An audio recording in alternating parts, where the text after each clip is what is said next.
Olá, seja bem-vindo para mais esse episódio da Inovata Podcast.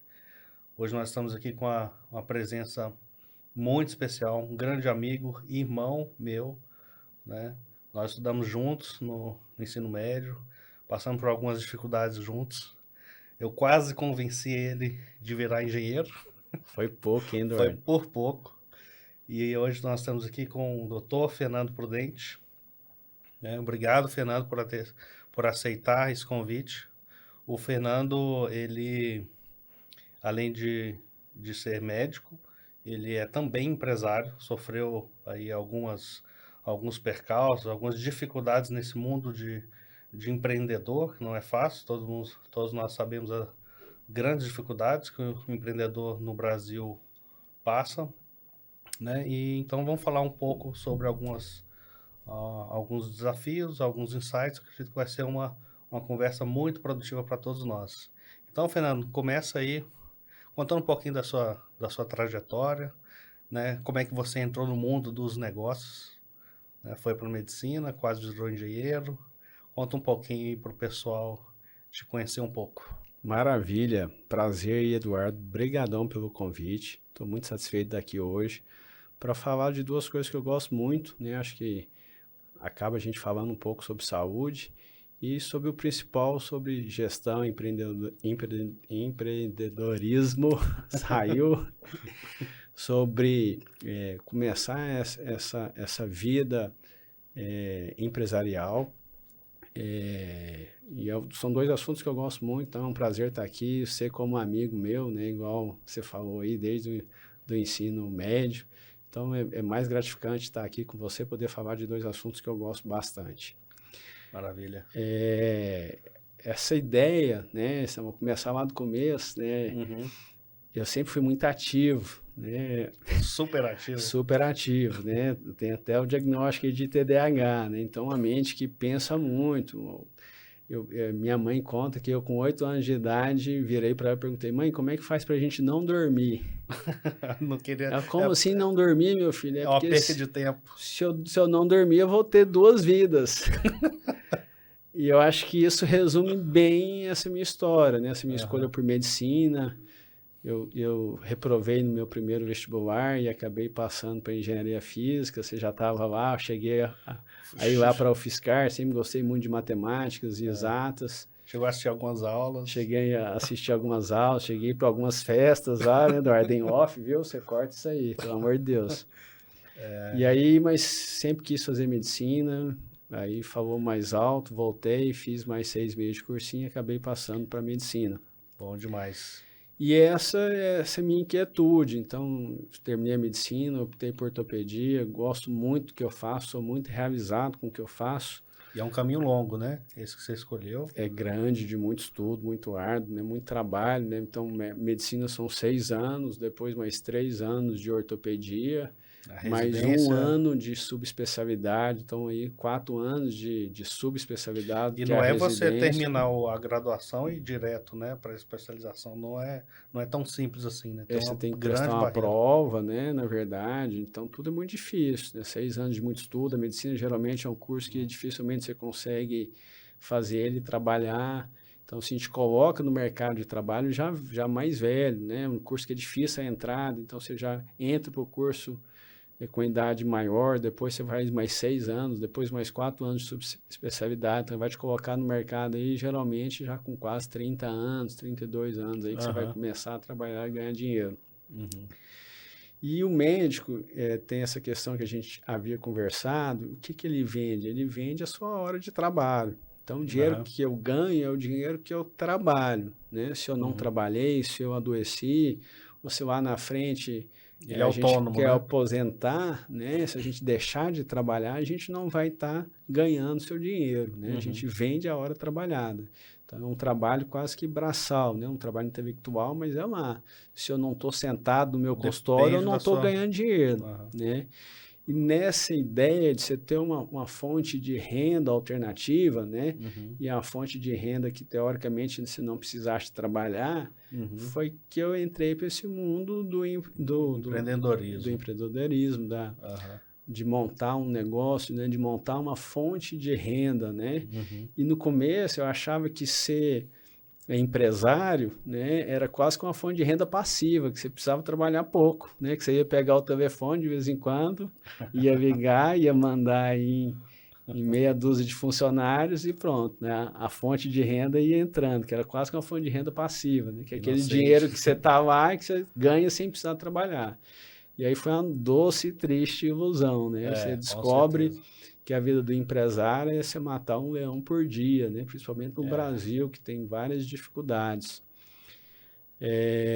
Então, é a dificuldade ali que você tem de entrar num negócio novo. Você estudou ali, você falou por alto, 10 anos de um negócio que você virou super especialista. Só que você decide ir para um mundo que você não conhece nada. Zero. Que é abrir uma empresa, abrir um CNPJ. Você não aprendeu a abrir CNPJ na faculdade. Zero, você não aprende zero, nem na precisa? faculdade, nem na vida, né? Nem na vida. E a gente lidar com pessoas, processos. E a gente tem o conceito que o empresário é aquele empresário que a gente tem um conceito que é o cara que é 40 anos que tem sua empresa, que já tem ali o funcionário mais novo dele tem 10 anos, que tem já um bom administrador cuidando da sua empresa, que já tem toda uma estrutura, tem seus processos, seus indicadores. Então você pega esse empresário e aí você quer copiar a vida dele, que aí assim às vezes pode ser uma vida mais tranquila, um cara que já tem todos os processos organizados. Mesmo assim esse cara também não pode acomodar. Mas já percorreu uma trilha longa. Uma trilha longa. Né? Então é esse cara que você almeja, que você busca, mas você não sabe como que foi a vida dele para começar essa empresa. E foi isso que eu descobri a duras penas. Então essa ideia, eu sempre fui muito empreendedor, então eu sempre busquei outras fontes. Eu sou casado com minha esposa, Cristiane. Te amo, viu, Cristiane? Um abraço, Cristiane. Que é engenheira. Então, assim, logo que eu formei, a gente já começou a empreender na construção civil. Então, a gente pegou um nicho que foi Minha Casa Minha Vida. Então, eu sempre procurei, assim, boas oportunidades de negócios. Acho que eu sempre tive esse tino de observar o mercado está com essa carência ou está com essa oportunidade, vamos atuar ali. Então, naquela época do Minha Casa Minha Vida, ali do governo Lula, né? Foi uma oportunidade boa que a gente teve, a gente conseguiu... Para esse ramo, quem soube aproveitar teve uma demanda boa. Uma demanda boa. Então, tinha um incentivo do governo, né? Que isso facilitava, tinha um financiamento facilitado, tinha minha esposa, que era engenheira civil, que dava dava todo... o know-how ali do negócio que a gente precisava que era da construção. Então, a gente já abriu nossa primeira construção, nossa primeira empresa, e que foi muito bem ali. A gente chegou a construir 8, 9, 10 casas. E aí, lá naquela época, a gente já sentiu a primeira dificuldade de empreender no Brasil, que as regras mudaram, mudou o governo, mudou a regra, então o dinheiro do financiamento acabou, a procura acabou. O que eu faço com a minha equipe? Despesa. O que eu faço com a minha equipe? As casas ficaram paradas, então um negócio que teve um momento muito fértil, que foi muito bom, virou a chave do governo, mudaram as regras do jogo e ficou difícil. Então as casas ficaram paradas. No Brasil, o que tinha? A gente enfrentava roubo das casas. Então a casa ficava 6 meses parada, o pessoal ia lá, roubava fio, roubava pia, roubaram um portão. Uma vez foi um mestre de obra lá, tinha um cara saindo com um portão nas costas, portão gigantesco. Então prejuízo, né? Então você não vai se adaptando, às vezes você não consegue. E chegou num cenário tão ruim que a gente teve que parar. E aí é um negócio que você falou que é interessante, que o empresário no Brasil ele tem que se reinventar a cada ciclo. Não pode se acomodar porque o cenário muda. Exatamente. Então você não pode se acomodar na época de vacas gordas ali, porque pode chegar a qualquer momento a época de vacas magras. Né? Você tem que melhorar administrativamente, você tem que ter um fundo de reserva para que nesse cenário de vacas magras você consiga sobreviver a sua empresa. E você sabe que na nossa, alguns clientes que a gente atende, a maioria não, mas vários casos acontecem da gente chegar, né, fazer o primeiro diagnóstico, entender que o negócio ali é bom, é próspero, é um bom negócio, só que muitas das vezes o empresário, né, ele está acostumado a fazer gestão do bolso vazio, bolso cheio. O que é a gestão do bolso vazio? Eu estou olhando minha conta, tem dinheiro, tá legal, vou gastar, vou comprar vou comprar Se acomoda. Se acomoda, vou comprar coisas para minha pessoa física, não para investir na Começa a empresa. misturar a pessoa física Começa a misturar as com contas. PJ. E na hora que vira o jogo no negócio dele, como a gestão não foi dada a devida atenção, o jogo vira rápido demais. Exatamente. Né? E aí onde a gente entra para tentar, muitas das vezes, ajudar no que é possível a reerguer esse negócio. E aí onde a visão de alguém que tem todo esse treinamento, que tem toda essa capacitação, faz toda a diferença no processo. É isso mesmo. E aí, continuando essa trajetória, então ficou esse ambiente hostil, o que a gente fez? Parou de investir na construção, eu estava terminando a minha residência e comecei a investir mais na medicina e foquei na medicina e fui focando na minha carreira, até que veio a pandemia. Então, todo mundo ficou sem trabalhar e eu, com meu TDAH alto, essa ansiedade de ficar parado, comecei a inventar coisas. Bateu ali no seu negócio principal, até na medicina você teve Teve um baque. Né? De consultório, você não podia atender, né? Então, médicos sem estar produzindo isso, cria até depressão. E aí eu fui inventar de novo. Nessa época, eu tinha ali no Lago Corumbá, não sei se você conhece, né? Você já foi lá, inclusive, se o pessoal que está nos ouvindo conhece. Região próxima a Brasília, né? Próxima a Brasília, entre Goiânia e Brasília, na verdade, atende ali, a barragem tem entrada para Anápolis, tem entrada para Alexânia e Abadiânia.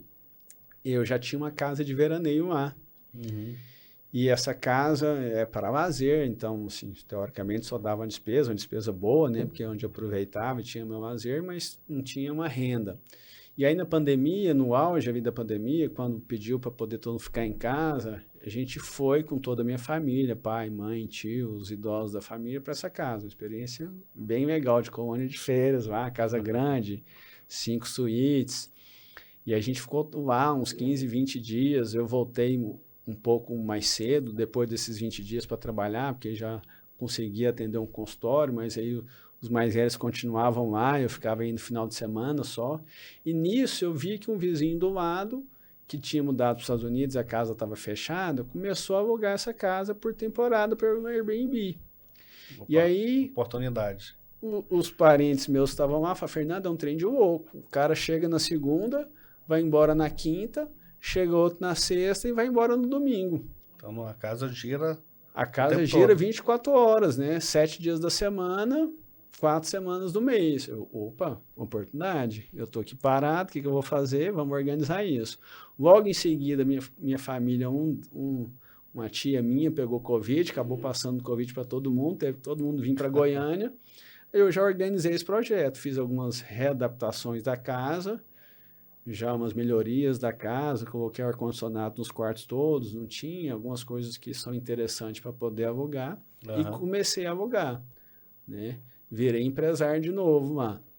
E aí, um tempo de novo de vaca gorda, né? Então, assim, a procura era gigantesca na época, todo mundo morava em apartamento ou casa, estava de saco cheio, queria sair, e uma oportunidade para ter uma casa que ficava 120 quilômetros de Goiânia, né? 1h30 de Goiânia, 60 minutos de Brasília, né? Um terreno de 2.500 metros quadrados, cheio de verde, uma casa linda, com piscina aquecida, o povo ficava encantado.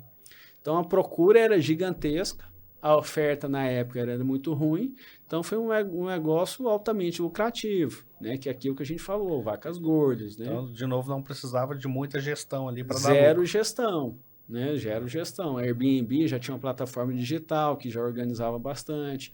Contratei um caseiro só para poder receber as pessoas. Então, não tinha controle de custo, não tinha uma empresa. Aqueles erros que todo mundo comete, né? A conta, não tinha conta PJ, então a conta da pessoa física é a conta da PJ. Então, você não sabe, na verdade, quanto você ganha, misturava isso tudo. Não sabe, né? Quanto sobra no final, não sabe, né? Quanto que sobra, se realmente está dando lucro, você acha que está dando muito lucro, mas você não sabe quanto que é a despesa. Mas é tão intuitivo que, na verdade, você sabe que está dando lucro, porque é muito fácil, o dinheiro está entrando, né? Você só não tem calculado direitinho quanto que é o lucro real. Mas esse é uma hora ou outra você começa a sentir a dor do crescimento, né? Você vai expandindo, uma vez você expande, os seus problemas aumentam, né? E aí Exatamente. esses problemas podem ser maior do que o benefício, né? E foi isso que já aconteceu. Então, eu vi que já era muito bom no começo. Aí eu já comprei uma outra casa de uma pessoa que estava em crise por causa da pandemia, que tinha seu negócio, esse negócio tinha sido afetado muito por causa da pandemia, então a gente tinha uma casa lá por acabar ainda, no tijolo, sem reboco, uma casa grande, bonita, uma oportunidade. Eu já estava tendo lucro ali com a minha primeira casa, falei, opa, vamos lá, comprar. Terminei essa casa, minha esposa é engenheira, sempre ajudando nas obras. Aí peguei aquele período louco da pandemia, onde cada mês o material, a mão de obra aumentava. Aham. É verdade, o material de construção nessa época Subiu dobrou, tudo, dobrou triplicou. tudo. Mas também o preço dos imóveis subiu. Então, assim, foi um bom investimento também. E aí, assim, só que os problemas já aumentaram, porque às vezes um caseiro só já não era suficiente para cuidar das duas casas. Aí a demanda, que já era muito na época, começou a diminuir, porque todo mundo que tinha Começou a casa fazer. lá e essa casa só gerava despesa, falou, opa, vou começar a alugar também, é só jogar aqui no Airbnb que dá certo. Então aí começa a aumentar muito a oferta. Aí é onde a gente falou, você se profissionaliza, ou o mercado mesmo vai fazer... Ele vai te expulsar. Vai te expulsar do negócio. E aí foi onde a gente começou a se profissionalizar. Você começa a fazer as contas de verdade, que uma empresa para isso, começa a fazer receita, né? O que entra, o que sai, despesa, controlar a despesa. Tem os controles básicos de qualquer Controle empresa. básico, né? Regrinhas simples aí, né? Um controle, um DRE, né? Um controle de receita, fluxo de caixa, que teoricamente é simples, mas exige disciplina. Exige disciplina. É simples, mas a disciplina se torna difícil. E é simples, por exemplo, para você parece muito básico, mas para quem não tem noção nenhuma, para que eu tenho que separar a minha conta? Né? O dinheiro é meu. Qual que é a diferença se está entrando na pessoa física ou se está entrando na empresa? E é uma coisa assim, que é básico do básico, né? Mas para quem não é do mundo... mas você aprendeu que faz toda a diferença fazer esse tipo de gestão. E aprendi isso sozinho, né? Apanhando, né? De forma intuitiva, né? Assim, experiência. Querendo ou não, o tal da experiência conta, né? Do errar e aprender, esse eu acertei, esse eu errei, isso faz toda a diferença. Cabelo branco serve para alguma coisa, serve para muita coisa. E, ao mesmo tempo, outra oportunidade. Essa região lá é assim, extremamente desenvolvida. O Lago Corumbá 4 criou uma demanda muito grande para a região. Sim. Então, lá eu pego 20 km de estrada de chão. Tanto é que está tendo muitos problemas de energia, de infraestrutura. Infraestrutura, né? Que água, não foi pensado para aquele tanto de gente que já está. Então, na verdade, por exemplo, a cidade de Alexânia tem menos gente do que o entorno que está ao redor do condomínio. E com uma renda per capita muito maior, né, no entorno do condomínio. Então, nos meus 20 km de estrada de chão lá, a gente tem 78 condomínios. Uau! 78. Você pega cada condomínio só aí, daquele braço, fora os outros braços. Naquela entrada, que tem entrada em Abadiânia, né? Tem entrada por Anápolis. Cada entrada dessa tem os braços. Lusiânia, né? Então vieram empreendimentos grandes, com infraestrutura pesada. E aí cria-se demanda na região. E, por exemplo, lá uma das dificuldades de infraestrutura que você falou é a água. Então todo mundo lá é quase que obrigatório ter uma caixa d'água. Tem que ter a caixa d'água. Para ter um reservatório, para evitar, né, diminuir a questão da falta de caixa d'água. Aí nasce mais um empreendimento. Uma ideia, um empreendimento, que é uma metalúrgica. Ó, doidura, né? Um médico abrindo uma metalúrgica, aí é quase que uma indústria, né? É uma você viu a oportunidade e decidiu fazer negócio. E que são coisas que eu gosto. Aí a ideia era produzir essa caixa d'água que era em falta e ainda produzir os flutuantes, que são os batelões, que ninguém produzia. Eu queria um barco desse. E quando eu fui fazer o meu primeiro flutuante, eu tive uma dificuldade muito grande, não tinha uma empresa para me contratar, contratei um funcionário, né, porque falava que faria, que não me entregou, com certeza, tive dor de cabeça, me entregou o que eu queria. Então, das demandas, né, a gente vai criando o produto. E se eu vi alguém que é sabido nessa parte de administração falar, um bilionário aí nesses programas, que tudo que ele criou na vida, ele nunca teve uma ideia que gerou o produto. Ele sempre via a necessidade, e aí sim, a partir da necessidade identificada, ele tentava produzir o produto. E nunca o contrário.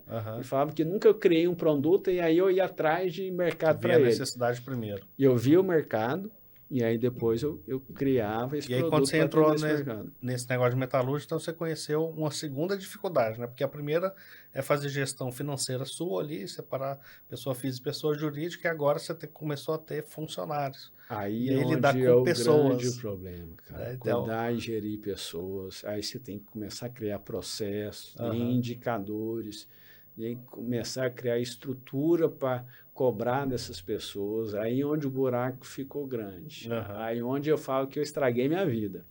Eu estava com a vida boa, tudo dando certo, você arrumou uma confusão. Aí foi onde eu arrumei uma confusão grande para minha vida. E o que você traz E aí a pandemia já foi diminuindo, né? A medicina foi me tomando mais tempo. E aí quando eu vi, eu estava lá trabalhando a todo vapor na pandemia e com 2 empresas para poder tocar. Uma com menos funcionário, mas que exige toda uma logística de manutenção das casas, uma dedicação.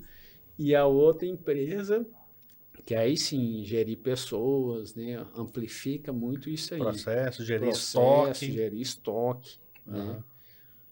Compra, porque o dinheiro, o lucro da sua metalúrgica, boa parte está na compra bem feita. Está na compra, está na precificação do produto. Era uma dificuldade muito grande que eu encontrei, que você até me ajudou, né? Uma vez aí que eu estava meio que desesperado, perdi. Eu falei, Eduardo, pelo amor de Deus, vem cá.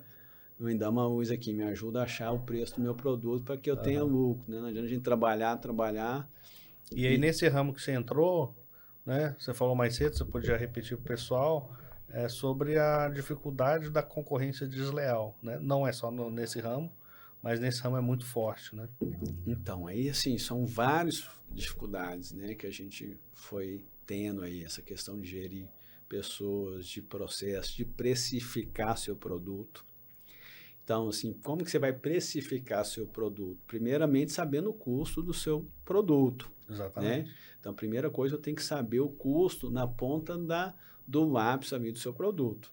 Porque não adianta você vender um produto achando que está tendo lucro, se na verdade, às vezes, você está tendo prejuízo, né, nesse produto. Só que outra coisa importante é que, infelizmente, a gente tem que ver o mercado. Sim. Eu tenho que saber o preço do meu produto, mas eu tenho que saber quanto que esse produto está sendo oferecido pelo mercado. Qual que é o valor dele? Porque não adianta eu querer vender essa caixa minha por 20 mil, se a vizinho meu está vendendo a 10 mil. Mas teoricamente também, a mesma caixa, né? Mas também não adianta eu vender ele a 10 mil se eu não consigo entregar esse produto a 10 mil e ter lucro. Eu não vou trabalhar para ter prejuízo. Então, eu tenho que estar olhando. E aí surge essa dificuldade no Brasil de concorrência desleal. Desleal em que sentido? É o cara que promete uma caixa de 20 mil litros e entrega uma caixa de 18, de 15 mil litros. Ele vai colocar... E é difícil de auditar isso, né? De conferir. Ninguém já vai colocar a caixa d'água que você comprou, seja numa ferragista, essas azulzinhas. Você já foi lá e mediu a quantidade de água para ver se ela realmente tinha 5 mil litros? Você acredita no selo que está lá, de acredita no selo, acredita que a pessoa que está te vendendo, ela tem uma boa índole. Só que, infelizmente, não tem.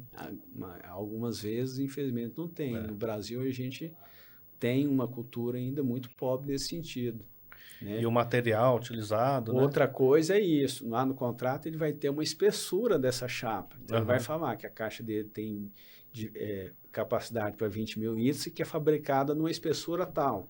E essa espessura tal vai ter relação direta com a durabilidade dessa caixa. Então, quanto maior a espessura da chapa, né, maior a durabilidade dessa caixa. E mais caro fica o projeto. Vai ficar bem mais caro, né? A gente compra o aço no quilo. Uma chapa grossa tem 10 vezes mais pesada do que uma chapinha mais fina. E isso é quase que impossível se medir essa caixa. Para o cara medir a espessura da caixa, só se ele cortando ela e ver, porque a caixa está toda selada. Então, você não consegue ver a espessura da chapa. E aí, o concorrente, a gente sabe que vende uma chapa mais fina do que ele fala que colocou no contrato, ele não usa a tinta que é apropriada, que é para potabilidade, a espessura da tinta, ela tem que ser uma tinta especial, que tem que ser potável. Se você não usa uma tinta adequada, muitas vezes pode correr o risco de quê? De câncer, cara, de metal pesado, de contaminação, causar intoxicação. E o Brasil tem muita cultura do quê? Do menor preço. Eu sou mordido muito pelo menor preço. Então, você não abre mão da qualidade do produto, mas você sofre porque você, às vezes, é visto como mais caro. E a qualidade do produto, muitas vezes, não tem o valor percebido pelo cliente, né? Exatamente. Essa é a dificuldade. E o cliente olha as caixas, são praticamente igual.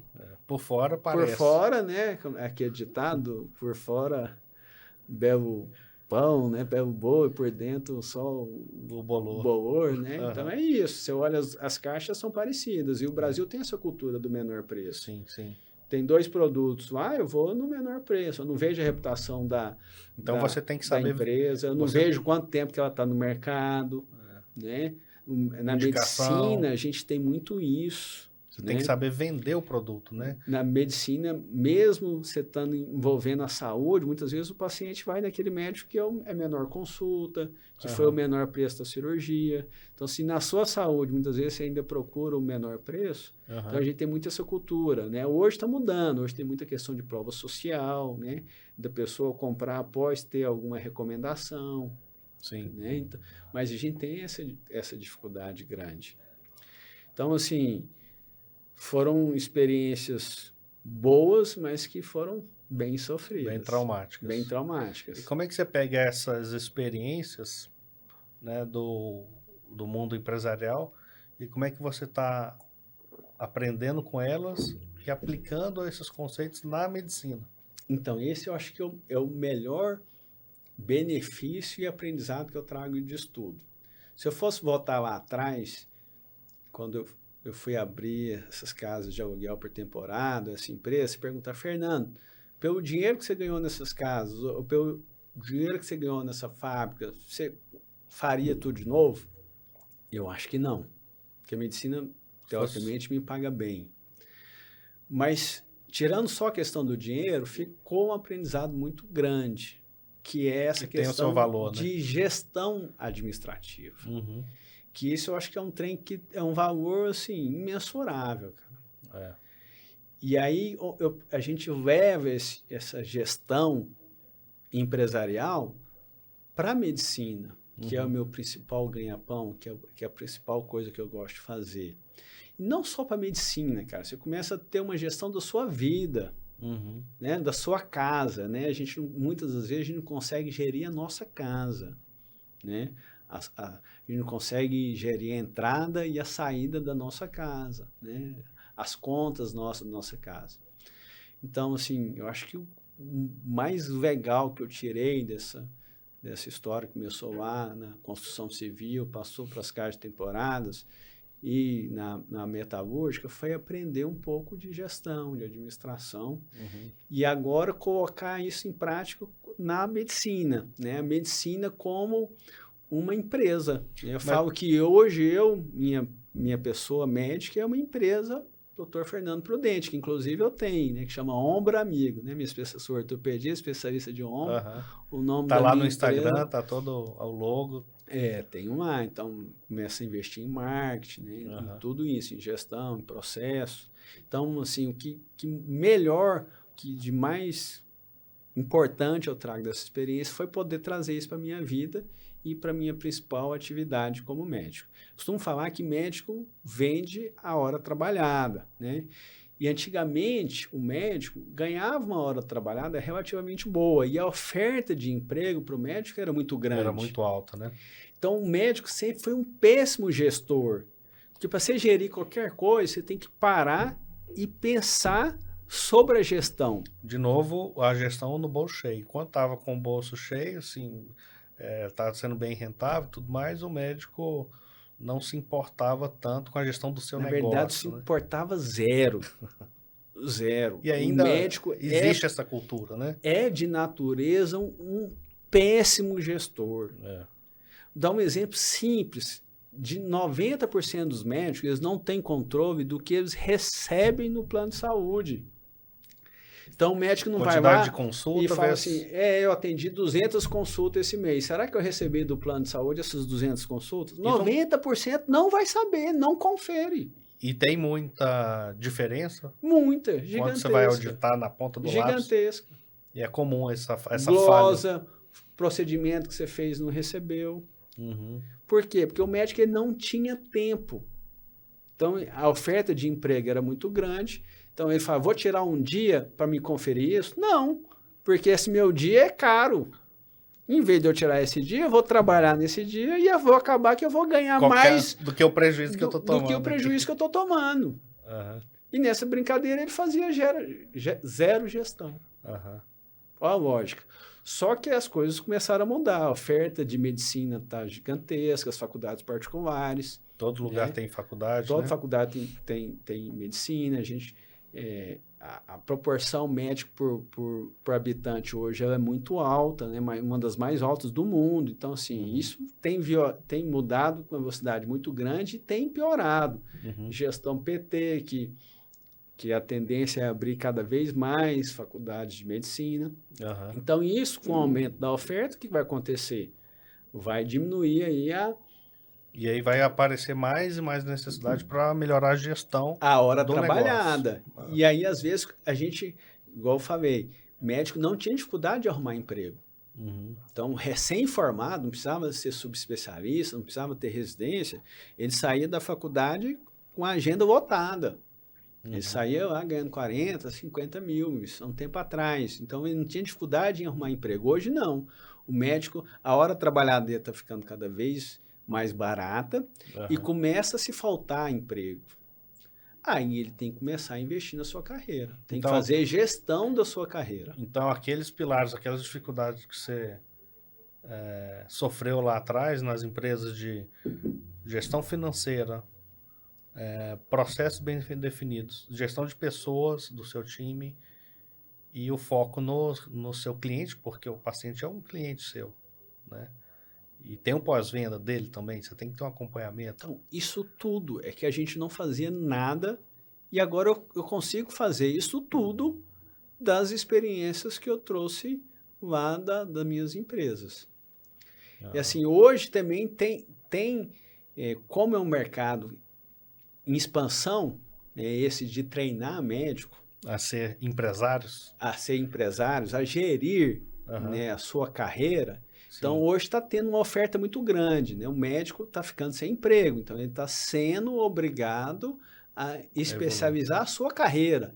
A gente sempre especializava na medicina, a gente sempre estudava sobre medicina. Eu sempre estudei sobre ortopedia, sobre ombro e cotovelo, que é a minha subespecialidade, mas a gente não estudava sobre gerir essa carreira. E hoje, eu te falei mais cedo, eu devo receber no meu WhatsApp aí umas 3 chamadas por semana de gente oferecendo para mim serviço de marketing digital, oferecendo serviço de gestão, né? A V4, né, já mandou mensagem. Né? Então, vários serviços, porque é um mercado que está em expansão. Os médicos estão carentes disso. Né? E assim, eu acabei tudo que eu fui aprendendo foi de autodidata mesmo, de experiência de erro e das experiências que eu trouxe do meio empresarial. Então, aí está uma boa oportunidade, né? Onde tem confusão, tem oportunidade. De mercado, é um mercado em expansão. Você treinar a carreira de médico, né? Ensinar o médico quais são as necessidades, né? Você resumiu ali maravilhosamente, né? A gestão do seu time, você ter um time, secretária. Tem que ter um treinamento. Eu trabalho em clínicas grandes de ortopedia aqui em Goiânia. E essas clínicas têm suas secretárias. E foi uma dificuldade muito grande eu falar para essas clínicas que eu queria ter a minha secretária. Porque às vezes a secretária tem mais contato com o paciente do que o próprio médico. E de várias coisas que eu fiz dentro da minha carreira, acho que um dos fatos mais importantes foi ter a minha própria secretária, porque eu consigo me relacionar melhor com o meu paciente, eu consigo ter um diálogo melhor, eu consigo facilitar o agendamento dele. A agenda do médico é muito corrida, então ela consegue organizar melhor minha agenda do que eu próprio. Uhum. E esse pós-venda, que antes era zero que a gente tinha. Hoje não, o paciente sai do meu consultório, fez uma infiltração comigo, amanhã eu vou mandar uma mensagem para ele perguntando como é que ele está dessa pós-infiltração. Se a dor dele melhorou ou não. Ele operou comigo... Porque a satisfação do seu paciente, do seu cliente, faz toda a diferença para o seu negócio prosperar, né? É o que para traz ele indicar, o resultado. Para ele te indicar, para ele poder Nesse voltar. mundo que está competitivo hoje da medicina, e isso é o que vai fazer a diferença. Então, é o ambiente hostil que gera a evolução. É o que você falou para mim. Quanto que o pessoal te procura? São aquelas grandes empresas que viveram num ambiente muito bom, só que o mercado virou e agora vaca magra, eles precisam melhorar. Consultoria, precisam melhorar ali. Gestão. Precisam ter a sua gestão. E isso aconteceu na medicina, está acontecendo de forma muito rápida. E a medicina, ele tem uma fama, de certa forma, ruim no atendimento ao paciente, né? Eu já perdi algumas vezes que eu mudei de médico por ser mal atendido mesmo, né? Ou deixar em espera, muito tempo na sala de espera, ou até mesmo chegar na hora da consulta, o médico mal olha na sua cara, só faz algumas perguntas, anota ali, tá aqui os exames, volta daqui 15 dias quando você tiver os exames em mãos e nem te toca, nem te pergunta, a gente nem conversa direito, né? E isso, assim, vai acontecer, acho que cada vez mais, pela questão dessa concorrência e do plano de saúde e cada vez mais achatando a remuneração do médico. Então, o médico é extremamente dependente do plano de saúde e como a consulta desse plano de saúde está cada vez menor, o médico está sendo cada vez mais menos remunerado e ele é dependente do plano de saúde, então se ele não diminuir o tempo de atendimento, ou seja, não atender esse paciente rápido, tirar ele do consultório e colocar outro consultório, acaba que o rendimento dele vai cair cada vez mais.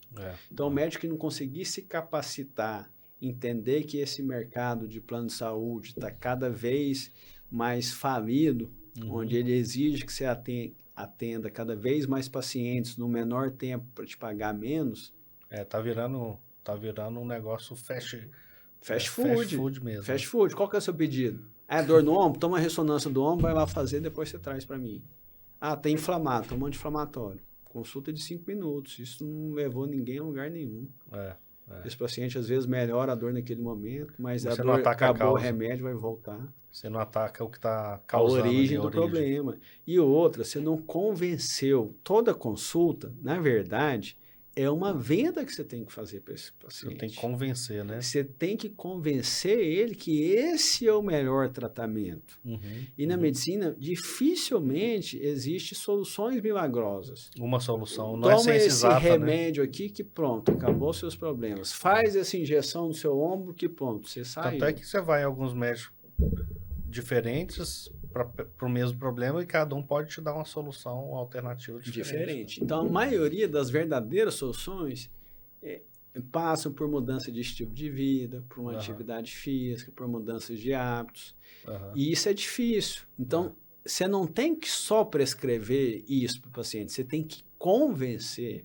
E aí você já vai para uma outra área da administração, que é a venda. Então, você tem que ter argumentos suficientes e interessantes. Olha que bacana. Do mesmo jeito que você tem que convencer o seu paciente para seguir o que você está propondo do tratamento, você também tem que convencer o seu cliente da metalúrgica que a sua caixa d'água tem uma qualidade de uma espessura adequada, né, tem uma tintura bem feita, apropriada, que não vai gerar problema, né, que tem uma estrutura de acordo com as normas exigidas. Exatamente, cara. Então você vê que quando a gente olha para o lado do CNPJ, né, muito a semelhante. parte de gestão é muito parecida. É muito semelhante. O diferente é que a medicina, por fatores éticos, né, por fatores de crença, né? Você não vai querer vender algo que muitas vezes não vai ser o interessante para o seu paciente. Uhum. E na metalúrgica, ou qualquer empresa, muitas vezes você quer vender para o paciente. Né? Às vezes é uma solução ali momentânea, mas você está vendendo. A medicina, a gente tem essa questão mais humanizada. Né? Então, assim, a gente tem que vender algo que realmente é importante para esse paciente. E muitas vezes não é só aquela cura momentânea. Não é só um remédio, não é só um um procedimento. remedinho que vai melhorar a dor naquele período, mas sabe que vai voltar. Então, É mudança do estilo de vida, né? Então a gente tem que fazer uma coisa que realmente vai impactar de forma diferente para esse paciente. O meu caso mesmo, né? Eu te procurei um tempo atrás, eu já estava jogando bastante tênis sem fazer os devidos preparação do corpo, com musculação e tudo, e não deu outro, né? Veio os problemas. Veio os problemas, veio a tendinite. É a tendinite. E que o tratamento nunca é só um remedinho. Não, o remédio pode até tirar a dor ali, né? Mas se não tratar, se não mudar o estilo, não resolve. Então, de vários processos que eu fui implementando, né? Uma das coisas, além da secretária, né, que me ajudou muito, outra coisa super importante foi eu ter uma pesquisa de satisfação desse meu paciente. Bacana. Como é que você faz essa pesquisa? Então, hoje a gente faz através de mensagem. Então, o paciente consultou comigo, ele vai receber uma mensagem. A secretária que manda? A secretária que manda, e hoje, na verdade, eu tenho até um aplicativo que faz isso automatizado, que é melhor ainda. Né?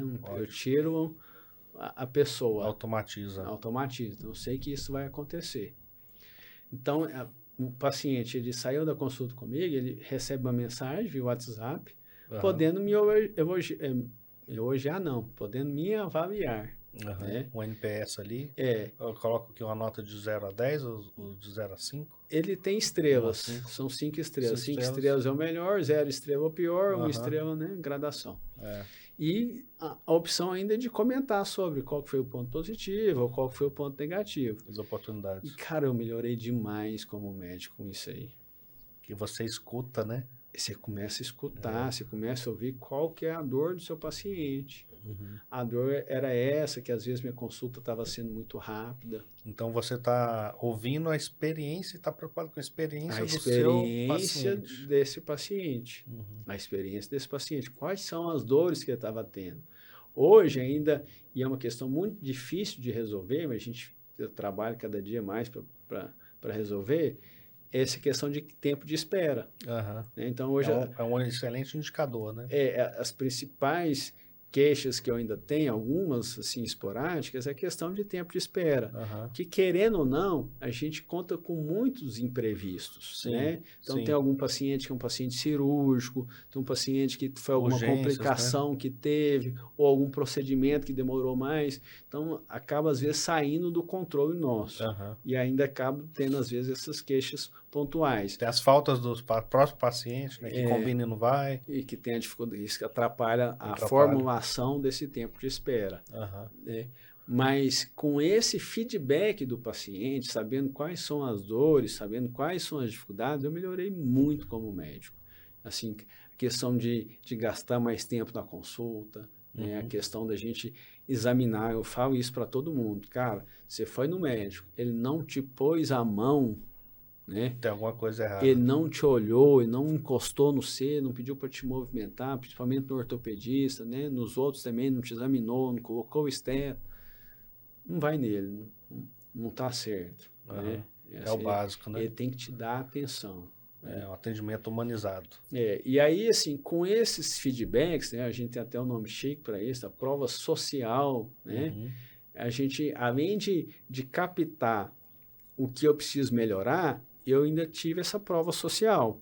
Então, hoje, se for pesquisar lá, Fernando Prudente no Google, você vai ver que eu sou um dos médicos com mais boas avaliações, em números, né, preocupou com em essa qualidades. parte. Eu me preocupei bastante. E essa prova social, ela é importantíssima. Hoje, a sua imagem, 50% dos pacientes que chegam, eu sempre pergunto, da onde você me achou, como você me encontrou? Eu falo, doutor, você está muito bem falado. Aonde eu vou, eu vejo boas avaliações suas. Maravilha. Então, você comentou aí da pesquisa online, do aplicativo, e que mais a tecnologia hoje ajuda aos médicos a poder melhorar, né? Quem quiser está disposto a melhorar a parte da gestão. Hoje tem muitas ferramentas, né? Tem muito CRM, né? Que nessa ajuda essa questão de Um bom CRM é importante. organizar sua agenda. Tem uns que organizam essa questão já de receita, né? Questão de mensagens do pré-operatório. Então, isso aí tudo ajuda a economizar tempo, né? O paciente agendou lá, eu já mando um recado. Minha consulta vai ser assim, o Amanhã você precisa estacionamento estar na de clínica é jejum. assim, os exames, que se você tiver algum que eu quero, são esses, você já pode levar. Você vai procurar a minha secretária que é tal. Esse pós-consulta, que é importantíssimo, já vem essas mensagens padrões, né? Eu fiz uma infiltração, então ele já vai receber.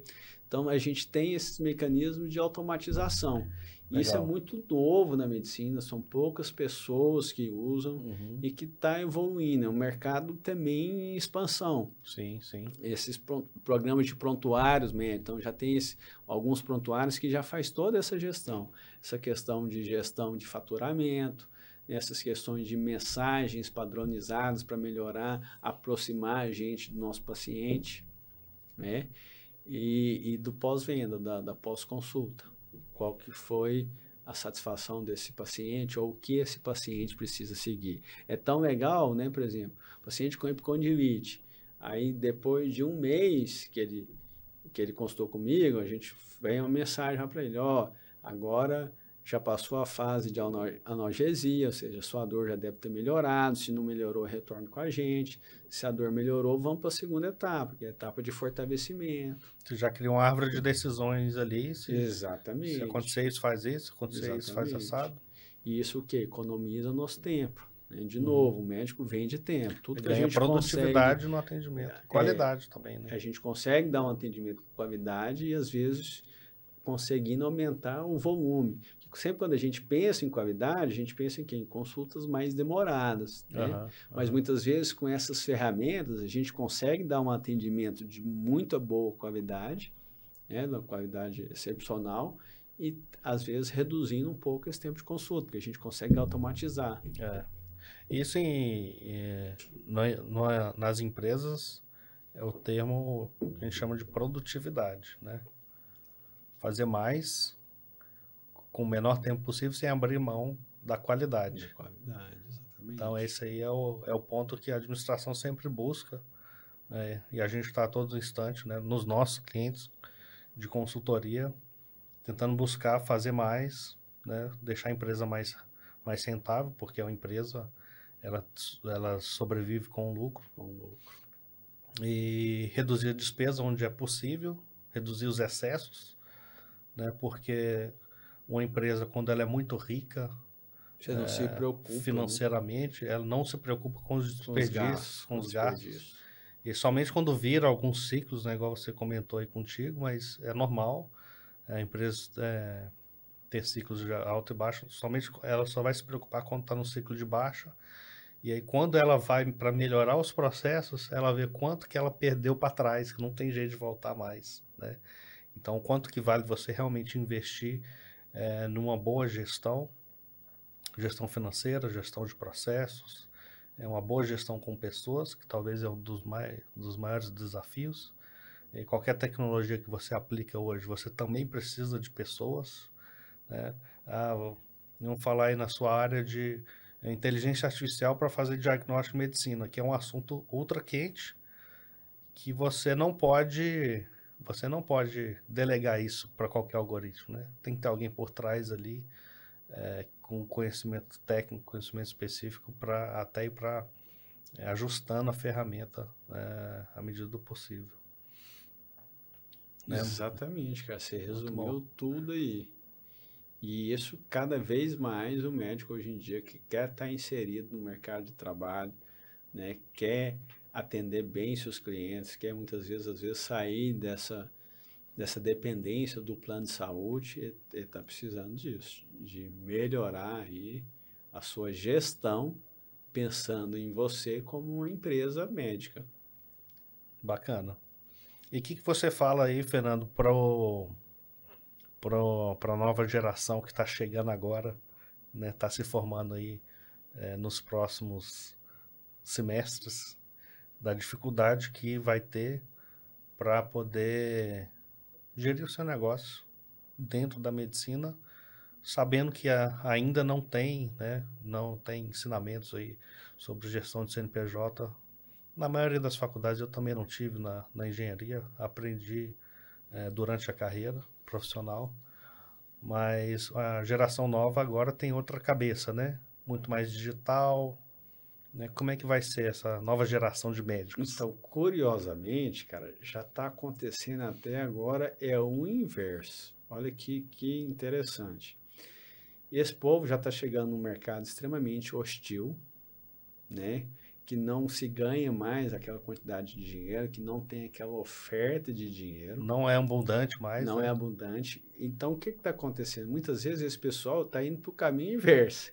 Ele está se especializando na administração em si, né, no marketing. Já percebeu o movimento? Então, esse pessoal já chega, já perito em marketing digital. Ó, que legal. Já chega lá no perito do TikTok, perito do Instagram. O cara já é Já chega com o machado afiado já. Só que muitas vezes ele está deixando a desejar na capacitação dele. Então é um médico que muitas vezes ele vai muito para esse lado, vai para esse lado da propaganda, que é um lado que eu acho que todo mundo realmente tem que ter, que é importante, que precisa realmente ter. Essa questão de gestão, então um cara que já aplica suas finanças, já nasceu no mundo XP, né? Então já é um cara que já não deixa lá o dinheiro na poupança, é um cara que já tem uma noçãozinha administrativa, que já escutou aí vários podcasts de administração. Então, um cara digitalizado. Sim. Só que muitas vezes agora... não tem a vivência. Ele está deixando de se especializar na parte que é o mais importante, querendo ou não, que é a parte de medicina. Sim. Que é a parte da ortopedia, que é a parte do ombro, da sua cirurgia.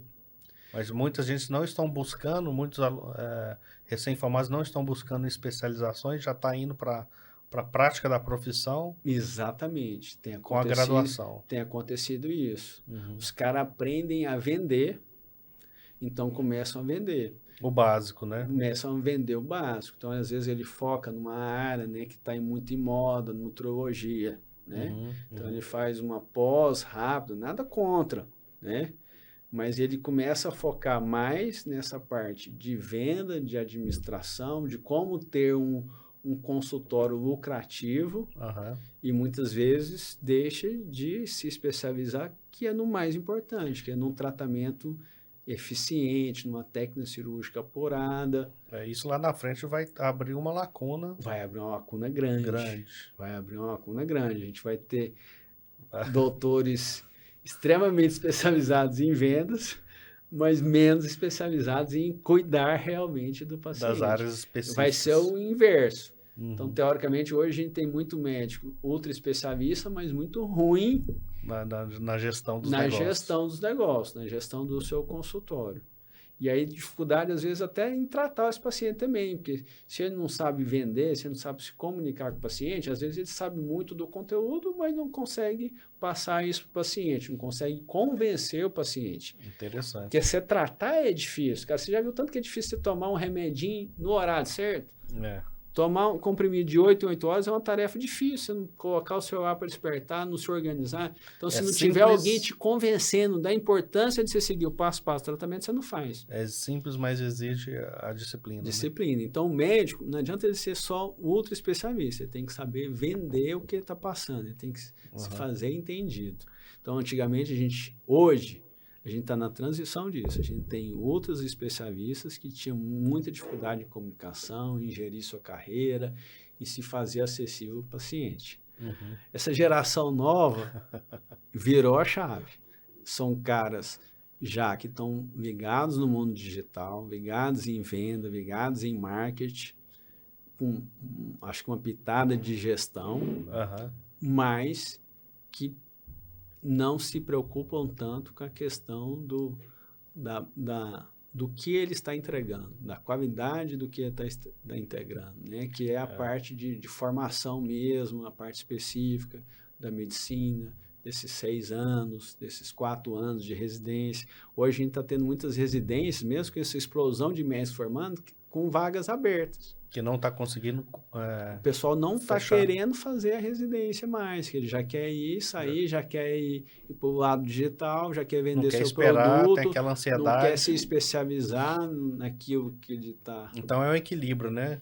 Que na administração chama das hard skills, que são a parte técnica, a parte do seu conhecimento específico na sua área, o seu conhecimento como médico, e a soft skills, que é o conhecimento da área de administração, gestão de pessoas. Então, você tem uma geração que a balança está desequilibrada e outra geração que está vindo muito desequilibrada do outro lado. A gente vai ter que achar um ponto de equilíbrio. Né?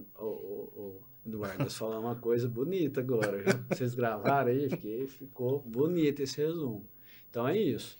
Então, às vezes, a gente tinha uma geração que tinha altamente especializada, altamente especificada, mas com dificuldade em entregar isso para o seu paciente, administrar seu consultório. Hoje a gente tem o contrário. Uma geração com a comunicação mais leve, se faz ser entendida melhor, mas com poucas habilidades, com pouca especialização. Então tem uma grande oportunidade para essa turma que está na sua geração, na nossa geração para frente, né, vamos chamar de 40 mais, que ainda tem a capacitação, os caras ultra especializados. E dá para buscar essas habilidades de administração, que não é coisa de outro mundo. É mais fácil você aprender. Do que 10 anos, 12 anos estudando coisas específicas. Assim, com alguns cursos, com uma empresa que possa te dar essa assessoria. Uma consultoria especializada. Uma consultoria, então 6 meses, 1 ano, né, de uma boa consultoria, né, de uma boa empresa, da sua boa vontade, você consegue suprir isso aí. Eu acho que tem algumas coisas que é mais difícil, comunicação. Você destravar a sua comunicação, não é fácil. É uma empresa, assim, pensar na parte de consultoria de gestão, de negócios, como saber precificar o produto, né? Você está preocupado com os processos, formalizar, montar treinamento. Nós dificilmente...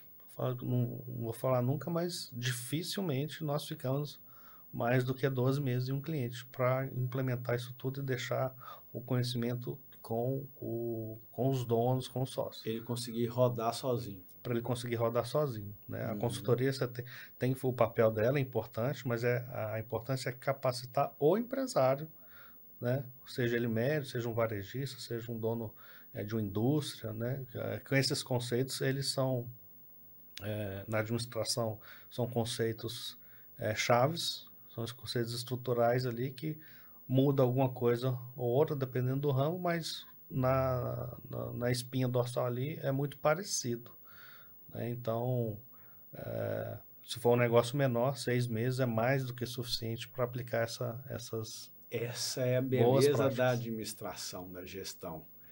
Porque é um modelo que se aplica em quase tudo. Cada modelo de negócio, cada empresa vai ter suas nuances, suas especificações, mas de regra geral é uma teoria que quase que uma lei da física, né? Que funciona em qualquer lugar. Bom demais. Né? Então é uma área que eu comecei a admirar bastante, porque depois que você pega esse conceito, você consegue replicar ele em quase todos os serviços. Em todos, na verdade. Né? Cada setor, cada serviço vai ter sua especificidade, mas, de modo geral, você vai conseguir aplicar. Maravilha. E aí é o que você falou, assim, é um momento chave para essas pessoas da nossa idade, de 40 para cima, que são pessoas ultra especialistas, mas que tinham dificuldade nessa área e que aí, às vezes... um tempo curto de dedicação, igual você falou, 6 meses, 12 meses, 1 ano, consegue suprir essa dificuldade, te coloca numa posição do mercado que não vai ter mais ninguém. E hoje tem ferramentas muito acessíveis, né? Vamos falar aí, antigamente para você usar, para você ter no seu celular os indicadores da sua empresa, né, os tempos de atendimento que você falou, a própria DRE, né, o seu fluxo de caixa, os principais indicadores de gestão, o seu CRM, tudo isso está Na palma da facilmente mão. na palma da mão e por preço muito acessível, que antigamente era fortuna, só grandes empresas teriam acesso a esse tipo de tecnologia, né? Eduardo, eu falo para o médico hoje que no mês eu atendi tantas pessoas, que fiz tantos procedimentos e que fiz tantas cirurgias e a porcentagem disso, os caras, não, mentira. Como se fosse uma Tem isso coisa na assim, palma da mão, né? e como Não, se fosse uma coisa de outro mundo. é como assim, né? Como assim que você consegue? Quantos por cento dos meus pacientes foi de convênio? E de qual convênio? Unimed, Bradesco? Qual Aham. convênio que me traz uma rentabilidade melhor? Uhum. Qual que é a porcentagem do particular na minha agenda hoje? A evolução dessa porcentagem. Ocupação da agenda. E isso aí são dados teoricamente simples, né? Uhum. Para quem vem desse mundo e que o médico acha, fica assim, E cara, o próprio mentira. indicador de satisfação do seu cliente, né? Que é algo que era tão distante isso, né? Meu paciente Exatamente. ser chamado de paciente não, não é porque ele realmente tinha que ter muita Esperar lá paciência. 2 horas, né, para ser atendido. É isso Mas mesmo. maravilha, Fernando. Muito obrigado pelo seu tempo conosco, tá? Eu acredito que tem vários insights aí. Te deixo com a palavra final aí para quem é da área da saúde, né? E que está querendo se aventurar no meio do empreendedorismo, quer se tornar um empreendedor, ou até mesmo ter esse olhar de empreendedor dentro do próprio negócio da medicina. E uma palavra final aí para os espectadores e obrigado pelo bate-papo. Fantástico. Maravilha, Eduardo. Eu já vim para cá bem animado, mas assim, gostei muito que a gente conversou aqui. Não só pela afinidade que a gente tem, né, uma amizade de muito tempo aí, realmente, como você falou no começo, te considero aí mais do que um amigo, né, um irmão que eu tenho, que me ajudou lá atrás, inclusive aí, dessa questão administrativa quando eu precisei. Então, muito feliz em estar aqui. Assim, para esse pessoal dos médicos em si, eu acho que é o que você falou, você resumiu tudo. Eu tô numa geração onde a gente está com a faca e o queijo na mão, porque é uma geração extremamente ultra especializada e que com essa carência desse, desse profissionalismo em gestão Aham. tem um vácuo muito grande. Tá com a faca e o queijo na Então, o mão. cara que conseguir associar esse conhecimento que ele traz da medicina, associado com essa gestão da sua carreira, da sua profissão, e encarar a sua profissão como médico com muito cuidado, com muita ética em relação ao seu paciente, não indicar nada que não seja bom para o seu paciente, sempre fazendo sua medicina pensando no bem-estar do seu paciente. Essa é a regra geral para todo médico. Uhum. Mas poder associar isso, conceitos de administração, de gestão, de processo, de indicadores, você está com a faca e o queijo na mão. Maravilha. E para o cara que é um empreendedor, o cara que quer abrir seu negócio, esse eu não sei. Chama a consultoria que facilita. Dá o caminho das pedras. Chama em novato que eles vão te ajudar bastante. Empreender no Brasil não é fácil. Aham. Eu acho que você tem que ter uma estrutura, que você tem que pensar bem. A gente tem esse dado estatístico, né, que 90 e tantos % das empresas no Brasil falem No primeiro ano. né, no primeiro ano, nos primeiros 3 anos. Então, acho que esse dado é o que diz tudo. Né? Então, sim, para você empreender, Planejar tem que melhor ser o muito negócio. planejado. Acho que você tem que ter uma renda separada, né?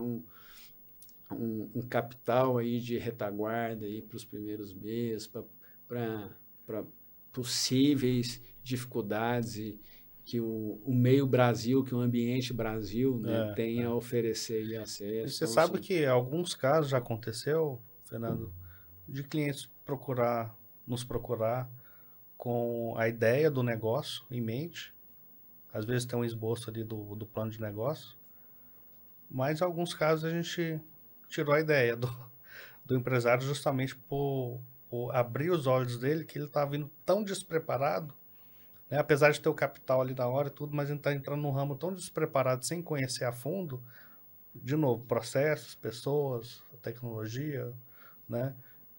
que ele ia sofrer uma grande decepção lá na frente. Espero que isso fica realmente a dica aí de que você planejar realmente melhor antes de investir nessa área de empreendedorismo é mais sucesso garantido. Exatamente. Assim, o resultado esperado é muito bom, né? Igual o jogador de futebol.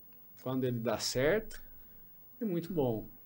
Mas poucos conseguem dar certo. Poucos conseguem. Então, esse conhecimento, uma boa consultoria, essa preparação, um capital, um planejamento, eu acho que é o que vai fazer a diferença. Quando você consegue se estruturar, manter a empresa, você ser dono do seu nariz, ter horários flexíveis, então são coisas que chamam muita atenção. Né? Foi o que me chamou a atenção.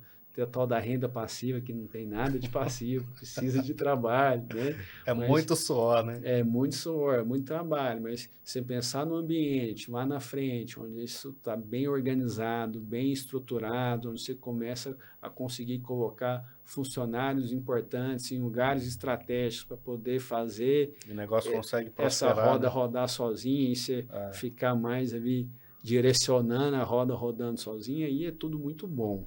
Né? Esse é o sonho de todo mundo. Agora, para chegar lá, meu amigo... né? Mas aí, assim, a gente já vai usando esses conceitos na sua vida, no seu dia a dia, na gestão do celular. Né? Acho que isso já faz muita diferença. Bom, gestão faz sentido em todo lugar, né?